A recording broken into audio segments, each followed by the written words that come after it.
Hi friends, welcome to my channel. இன்றைக்கி கத்திரிக்காவை சுட்டு இட்லி தோசைக்கு சட்னி அரைக்கிறது எப்படின்னு பார்க்கலாம். கத்திரிக்காவை ஸ்டவ்வில் ஃபுல் ஃப்ளேம் வச்சு சுடணும். நான் பெரிய கத்திரிக்காய் எடுத்திருக்கேன். உங்கள்கிட்ட இருக்கிற சின்ன கத்திரிக்காய், குழம்புல போடுற கத்திரிக்காய், எந்த கத்திரிக்காய் வேணால் எடுத்துக்கலாம். அதுக்கு கத்திரிக்காய் நல்லா சுடணும். கத்திரிக்காயோட மேல் தோலெல்லாம் கொஞ்சம் கருப்பாகி உறிஞ்சி வர அளவுக்கு சுடணும். அப்போ தான் உள்ளே இருக்கிற சதைப்பகுதி நல்லா வேகும். இப்போ கத்திரிக்காய் வெந்துருச்சு. கொஞ்சம் சூடாக இருந்ததும் தோலை எல்லாம் எடுத்துட்டு கத்திரிக்காவை கட் பண்ணி வச்சுக்கலாம்.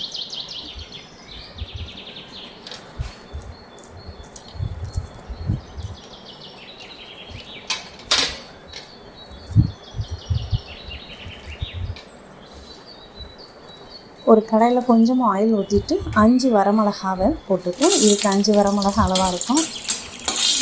வரமிளகா நல்லா வறுபட்டதும் அதோட காம்பெல்லாம் கிள்ளி மிக்ஸி ஜாரில் ஆட் பண்ணியிருக்கேன்.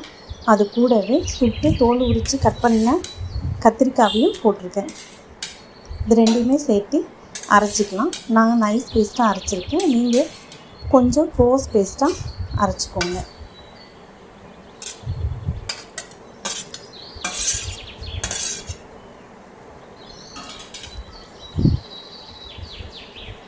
அதே கடாயில் கொஞ்சம் அதிகமாக எண்ணெய் ஊற்றி கடுகு, உளுந்தம்பருப்பு, கருவேப்பிலை தாளிச்சுக்கணும்.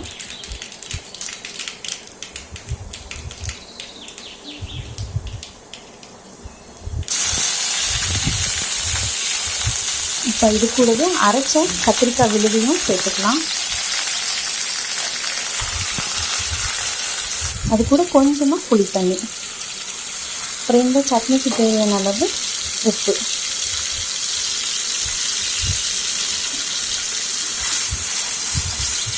ஒரு சின்ன பீஸ் வெல்லம் ஆட் பண்ணிக்கலாம். வெல்லம் ஆட் பண்ணால் டேஸ்ட் கொஞ்சம் நல்லாயிருக்கும். ரொம்ப கொஞ்சமாக போதும்.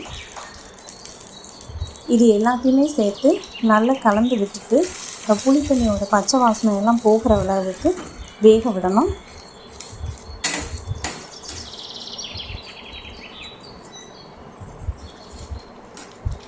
சட்னி ஓரளவு வெந்துருச்சு.